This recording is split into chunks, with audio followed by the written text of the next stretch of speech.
Hi friends, welcome to my channel Ram's logs and foods. మేమైతే ఫ్రెండ్స్తో సరదాగా మేడిగడ్డ ప్రాజెక్టు సందర్శన కోసం అయితే వెళ్తున్నాం. మధ్యలో ఆగినాం ఒక చిన్న వాగు దగ్గర. సరదాగా ఇలా వీడియోస్ ఉన్న పిక్స్ దిగాం. ఈ వీడియో అయితే చాలా రోజులు కాదు నెలలు అవుతుంది. కొన్ని కారణాలు వాస్తు దోషం వల్లనైతే లేట్గా పోస్ట్ చేయడం జరిగింది. వీళ్ళే మా ఫ్రెండ్స్ రహీం, రాజు, నేను సరదాగా ఇలా పిక్స్ దిగుతున్నాం.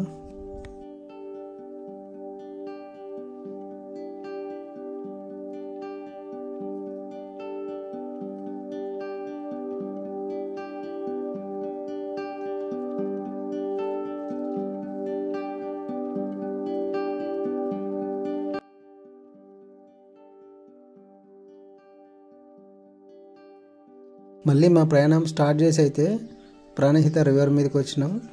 ఇది మహారాష్ట్ర తెలంగాణ మధ్యలో ప్రవహిస్తుంది. అక్కడ దూరంలో కనబడేది గోదావరి. ఈ ప్రాణహిత రివర్ వెళ్ళి ఆ గోదావరిలో కలుస్తుంది.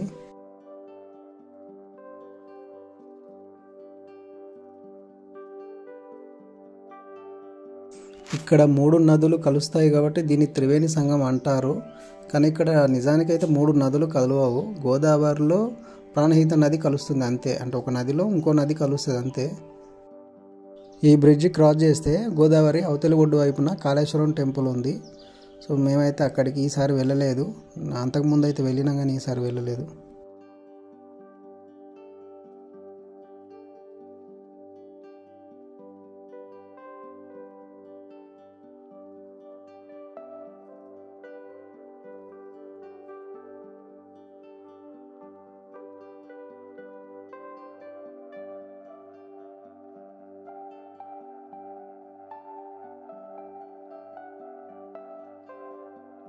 మేడిగడ్డ వెళ్ళాలంటే మహారాష్ట్రలోకి అయితే ఇప్పుడు ఎంటర్ అయ్యాం. మళ్ళీ మహారాష్ట్ర నుండి మళ్ళీ తెలంగాణలోకి వెళ్ళాలి. మొత్తం అడవి మార్గమే. చుట్టూ పచ్చని చెట్లతో బాగుంది ప్రయాణం.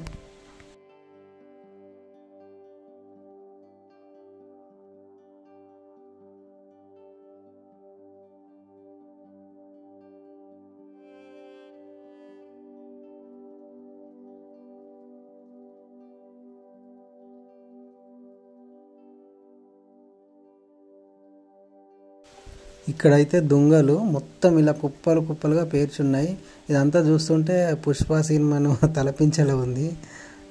అవి ఏ రకానికి చెందినవి కానీ మొత్తం అయితే చాలా విస్తీర్ణంలో దొంగలన్నీ అయితే పేర్చున్నాయి ఈ విధంగా.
సో ఫైనల్గా అయితే మేడిగడ్డ ప్రాజెక్ట్ చేరుకున్నాం మేము.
మేడిగడ్డ బ్యారేజ్లో నీటిని అయితే స్టోర్ చేయడం లేదు. గోదావరి వరద ప్రవాహంలో వచ్చిన నీటిని వచ్చినట్టుగా కిందికైతే వదిలేస్తున్నారు. ఇక్కడ కొద్దిగా మెలకలు తిరిగినట్టు ఉన్నదే కుంగిన భాగం. కొన్ని పిల్లర్స్ అయితే కుంగిపోయి దానివల్ల బ్యారేజ్ కొద్దిగా దెబ్బతింది. దానివల్లనే నీటిని స్టోర్ చేయడం లేదు, పూర్తిగా దెబ్బతింటుందని.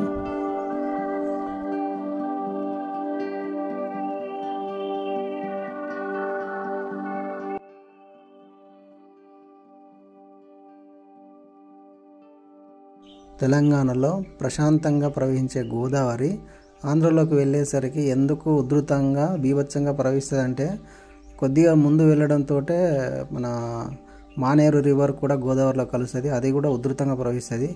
అలాగే ఇంకా కొద్దిగా గోదావరి ముందుకు వెళ్ళడంతో మహారాష్ట్ర తెలంగాణ సరిహద్దులో ప్రవహించే ప్రాణహిత రివర్ కూడా చాలా ఉధృతంగా ప్రవహించే ప్రాణహిత రివర్ కూడా గోదావరిలో కలిసిపోతుంది. గోదావరి ఇంకాస్త ప్రవహించాక ఛత్తీస్గఢ్ మహారాష్ట్ర మధ్యలో ప్రవహించే ఇంద్రావతి నది కూడా గోదావరిలో కలిసిపోతుంది. ఈ నదులన్నీ కలిసి గోదావరిని వర్షాకాలంలో మరింత ఉధృతిగా ఉగ్రరూపంగా మార్చేస్తున్నాయి. దీనివల్లనే ఎక్కువ వరదలు